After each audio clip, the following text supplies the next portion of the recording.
Welcome back to Amerisogyny. I'm your host, Hannah Blue. You're listening to episode 64, Bob and Weave.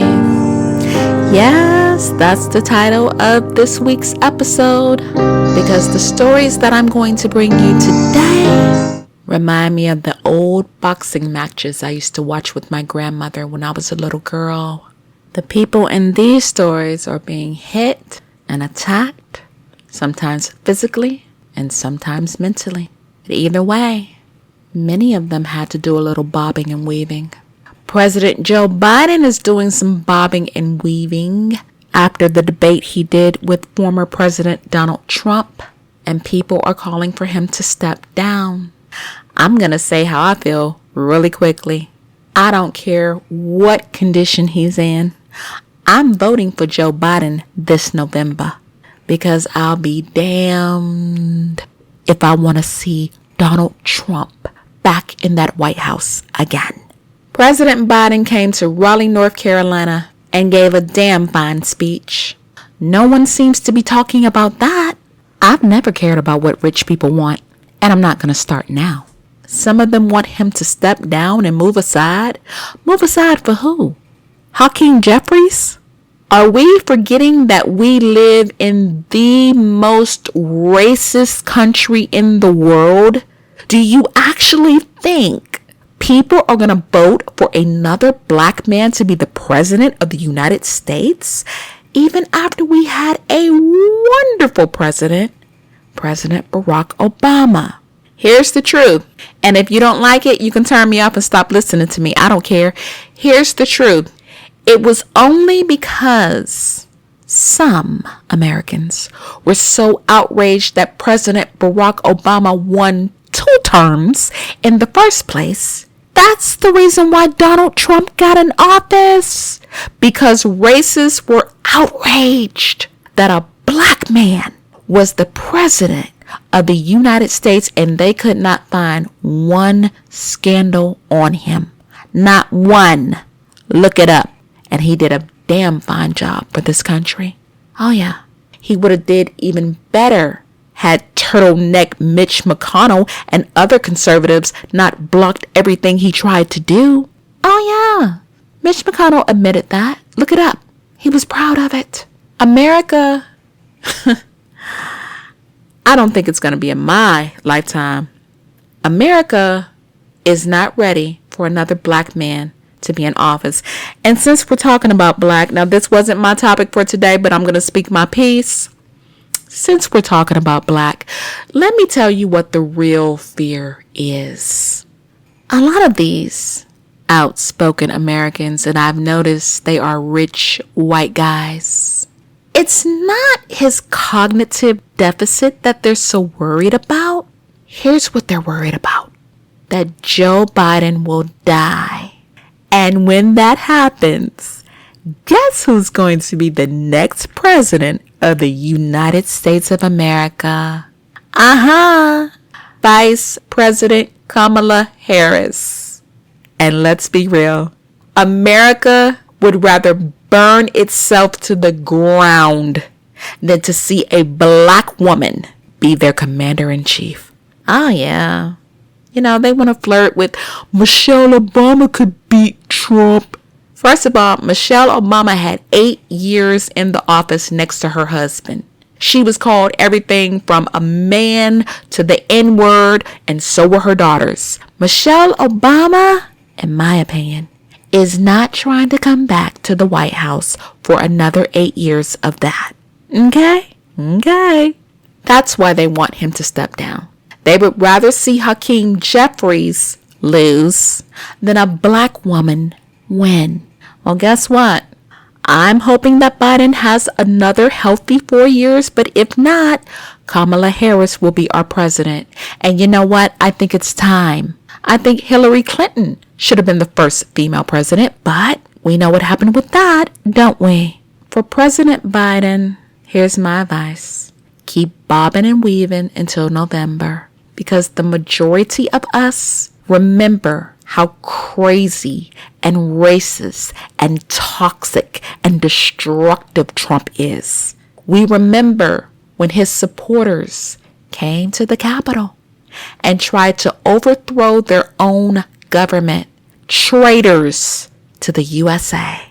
They broke windows. They raised Trump flags. They smeared poop on the walls of the Capitol. They brought zip ties. One little brat tried to sell Nancy Pelosi's laptop after she stole it, and Trump had the nerve to blame it all on Nancy Pelosi during the debate. He told so many lies, and those moderators were absolute trash because they fact-checked him on nothing. They sat there while he stood there and lied and lied and lied. So let me tell you something, Democrats. For those of us who have common sense, this is a no-brainer, no pun intended. Joe Biden is the best and the only choice for this country. That is my opinion, and it's not going to change. Now, let's get into our episode. Listeners, I only have 2 countries for us to visit today, mine and Brazil. And I'll be real honest with you, this is going to be a very short episode because, honey, North Carolina is hot and I'm ready to get up under my fan in central air. That's right, I need both. Our first stop, social media. I try not to talk about celebrities too much on this show, but social media is so detrimental to the self-esteem of young girls. I want to talk about 2 very beautiful actresses. One is still in the game and one hasn't been for a while. But it just goes to show you can have all the money and the fame in the world and still it will never be good enough for some people. Vanessa L. Williams was our first Black Miss America. I grew up on her music. She has a fabulous voice. She's also a damn good actress. Well, she made an appearance on Good Morning America and posted photos from her interview on Instagram. Vanessa is 61 years old and she looks absolutely amazing. And of course she got some compliments. One person said, "You are one of the most beautiful, incredible women ever." And another said, "What a classic beauty and without much work from what I can tell," meaning plastic surgery. But we know misery loves company, don't we? There just had to be one person who couldn't help but say something mean and nasty. They wrote, "Vanessa Williams has lost so much weight she has dissipated. She don't even look like herself. She looks much older now that she's trying to stay extra thin, and that's not healthy." That sounds like a hater to me. And this person got checked quickly, meaning they got put in their place.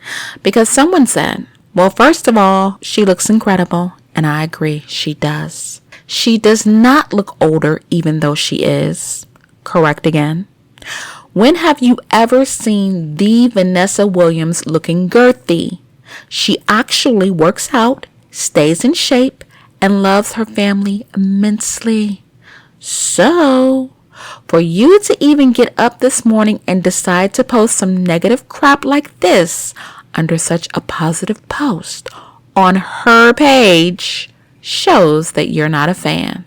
Oh, I like that clap back. I like that a lot.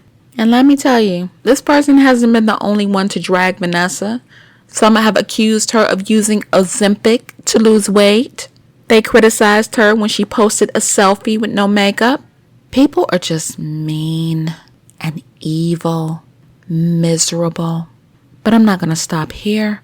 Let's talk about another actress, Lela Rochon. Lela Rochon is best known for the movie Waiting to Exhale. She is 60 years old, a very pretty woman. But for years, Lela has taken many hits that she's had to bob and weave, primarily about her weight. In 2019, a photo of her husband, Antoine Fuqua, kissing Nicole Murphy went viral. Now, some people put the blame where it belonged, her husband and Nicole Murphy. But others sought to blame Lela for gaining weight. There are some very good people in this world, but there are also trash people, and they love to spew their negativity on social media. Someone posted that Leela had let herself go. And here's what they said. When she married her husband, she looked like the then photo. After 2 kids, she looks like the now photo. She has money to get in shape. There's no excuse. You can't be mad if your husband cheats on you with a more attractive and in shape chick. Nicole Murphy is sexy and in shape, period. You can't blame her husband for wanting better. Leela needs to work out or ship out, period. We like what we like, and that's not a wife that doesn't take care of herself. I thought this was absolutely toxic and disgusting to say. A woman's weight should never be held as an excuse to cheat. But I'm not going to focus on the cheating. I'm going to focus on what they said about her weight. For years, she has been dragged for not looking the way she looked when she starred in Waiting to Exhale. And I think it is a shame and it is cruel. Well, now Leela has lost weight. And the hypocrisy plane sure is flying around. All kind of compliments are coming at her now. But my question is, where were these compliments before she lost the weight? One person said, Leela got back fine? Oh, it's finna be on. I think she looked great before she lost the weight. So here you have 2 very beautiful women. One who gained a lot of weight. And let me just say, bodies change as you age. There's perimenopause, there's menopause, there's illness. There are all kinds of reasons why our bodies don't remain the same. And for social media, for strangers, they shouldn't have to. I don't know why Leela Rashawn gained weight, and I don't care. She shouldn't have been bullied for it. On the other hand, you have Vanessa L. Williams, who looks absolutely fantastic, and people are not happy with that. Here's my point, ladies, and young girls too. Whatever female is listening to me, you are never going to draw your self-confidence from social media. Either you're going to be too thin or too fat. If you're too muscular, you're going to look like a man. It is up to you and you alone to carry a healthy self-esteem. Don't look for it from strangers because you're not going to get it. You need to understand that no matter how you look, even if you may not feel it today, you are beautiful. You are worthy of good things. You have the right and deserve to be respected. I'm glad to see Leela is back. They dragged her so badly she had to shut down her social media. Now, back when all that happened, some people did speak out in her defense. One said, it is 100% gross that Leela Rashawn's weight gain is being mentioned in the same sentence and conversation about her husband, Antoine Fuqua, locking lips with Nicole Murphy. What does her weight have to do with his fidelity? That's a damn good question. And another said, y'all really using Leela Rashawn's weight as a way to justify her husband's cheating like this woman ain't got lupus. The world is going to hell. The world has already been there, honey. Ladies, no matter what you do, you will never please others. So don't even try. Just be who you are. Be yourself. And if and when the verbal attacks come, bob and weave like the champions I know you are. Now let's get ready for our next stop. Texas, USA. Now I would say Texas has gone wild, but it's always been that way. I have family there, and one of my beautiful models and her beautiful family lives there. Shout out to Angela, and shout out to Ava and Nomi, her little babies. They're so cute. But there's nothing cute about this story I'm about to bring you. It's about someone else's daughters. And although they tried to bob and weave, they got knocked out by lying and very nasty sex traffickers. This happened in Princeton, North Texas. And how did the traffickers get caught? Bed bugs. Now, how nasty do you have to be to have bed bugs? A technician from a pest control company is the hero of this story. He said when he arrived, he was met by young men who showed him around the house. And he said, in each bedroom, 3 to 5 women were sleeping on the floor.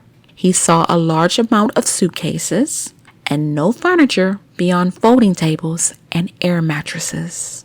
Well, a tip was called into the police, and they found 15 women living inside the house between the ages of 23 and 26. They arrested 4 suspects.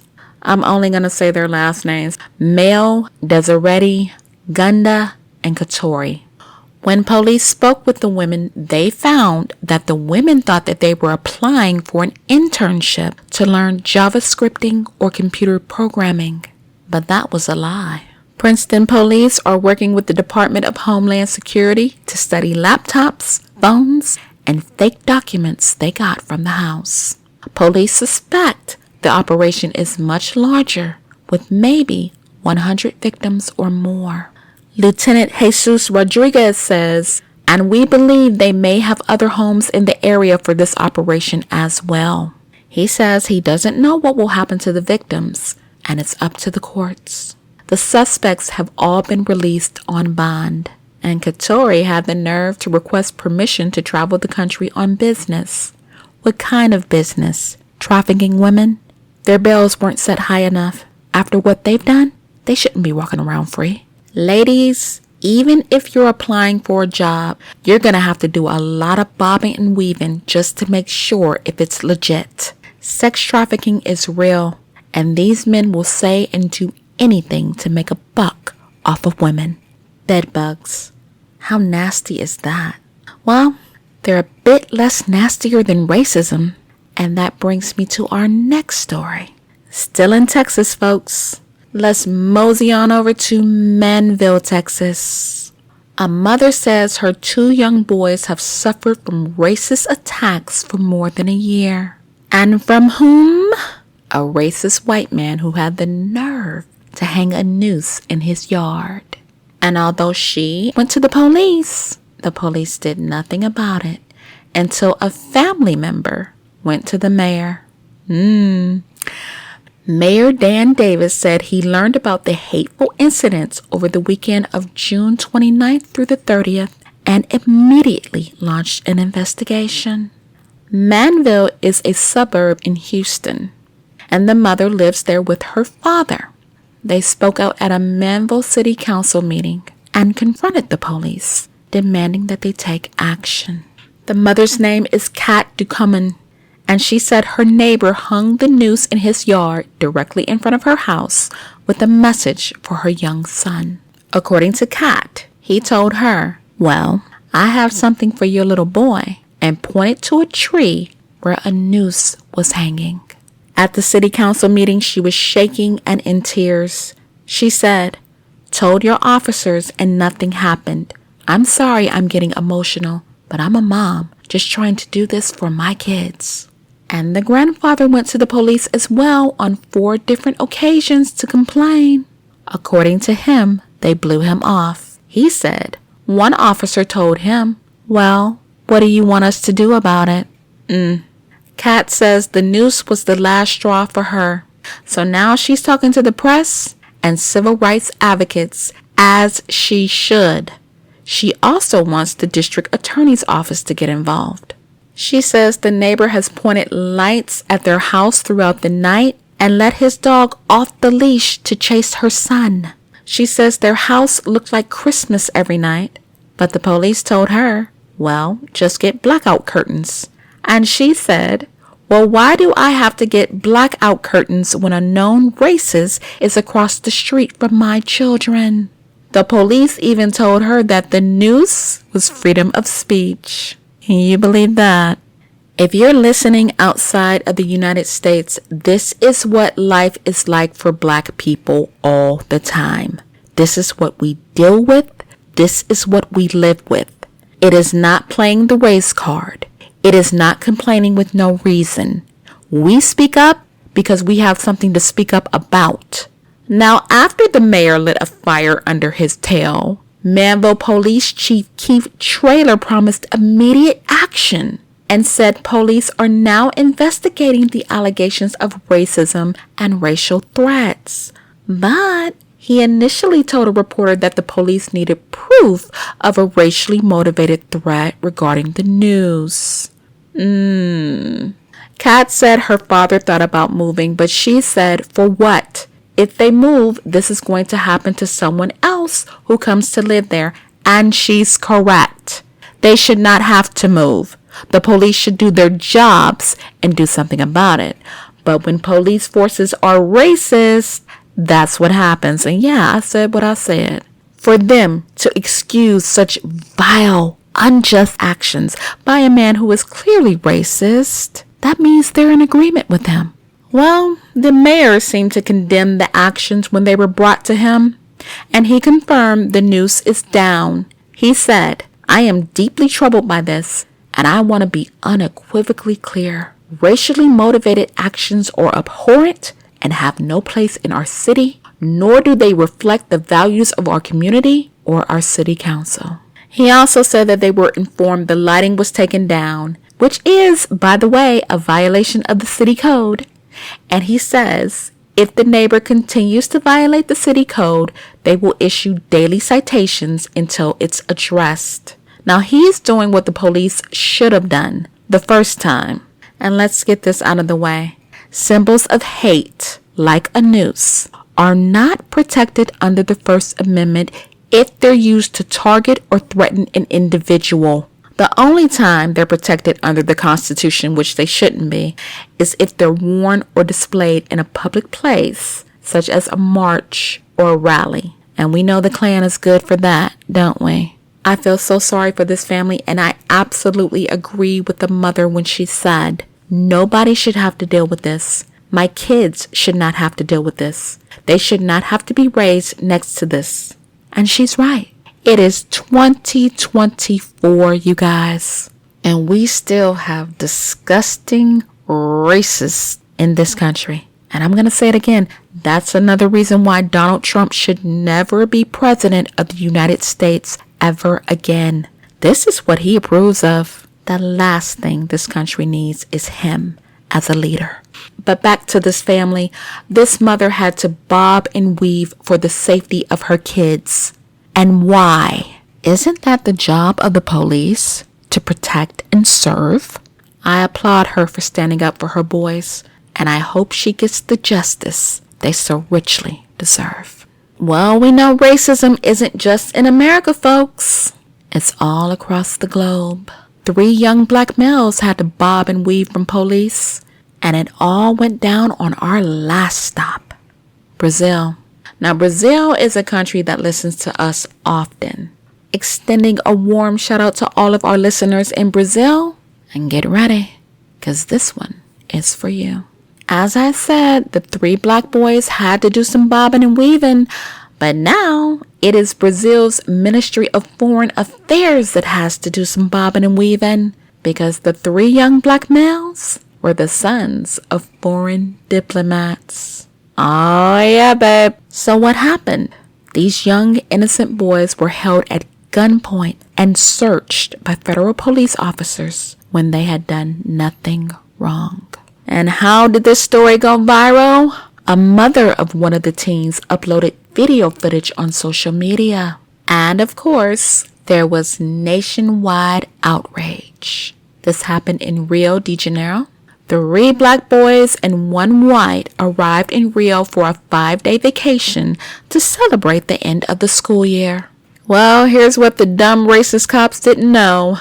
The black kids are sons of ambassadors from Gabon and Burkina Faso. Burkina Faso is also a country that listens to us. Shout out to you guys.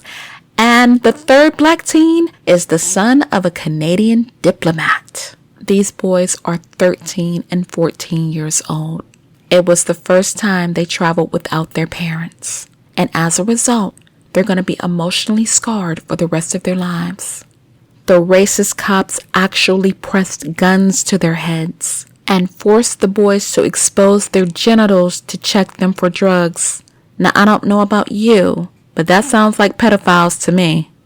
According to the mother of the white teen, the officer guided my son much more gently because he is white, while the 3 black youths had guns pointed at their heads. Now, the crooked cops finally let them go, but they warned them not to wander around Rio or they would get another search or worse. Julie Pascal Mandut Bell is the wife of the Gabonese ambassador, and she told reporters that she was appalled by the incident and demanded that the officers be held accountable. And it should be noted, the ambassadors of Gabon, Burkina Faso, and Canada were all given a formal apology. But it's not enough. The officers should be held accountable for what they did and fired. The ministry has called on Brazil's government to conduct a thorough investigation and ensure appropriate accountability of the police officers involved in the incident. Of course, these boys have very wealthy, prominent parents. They can't let this go. But just imagine if the boys had been poor with no one to advocate for them. According to Jerima Wernick, Brazil's executive director for Amnesty International, said that's exactly what they do. The police target people in the poorest communities. She says, unfortunately, the brutality suffered by these teenagers is not the first and sadly won't be the last. In Brazil, no young black person is safe. Now, isn't that a shame? Mrs. Bell, the wife of the Gabonese ambassador, said, "The police are there to protect. How could they point guns at the head of 13-year-old boys? We trust in the Brazilian justice system, and we want justice. That's all. And I hope they get it." And of course, the mental health that these poor boys have suffered. Rihanna Rondon is a mother of one of the boys, and she said, on Thursday, they saw the same patrol car passing by, got really scared, and hid in an ice cream parlor. When they hear a siren now, even if it's from an ambulance or the fire brigade, they get scared. From the United States to Brazil in 2024, black children are not safe. That's what we do, people. We find the common links that bind us all. And unfortunately, racism is one of them. Many times, change doesn't come until something tragic happens. So I hope that this incident will inspire the change that is so desperately needed in Brazil. No child should ever have a gun to their head and be forced to show their genitals just for being a different color. They shouldn't have to bob and weave from police simply for walking down the street. It doesn't matter where you live, the U.S., Brazil, or elsewhere. If you see injustice, do something about it. One of my professors, Pastor Gary Martin, always told us, if you see a good fight, get in it. And that's what I'm telling you. Stand up for people who cannot stand for themselves. Otherwise, we're no better than these crooked cops or any of our other oppressors.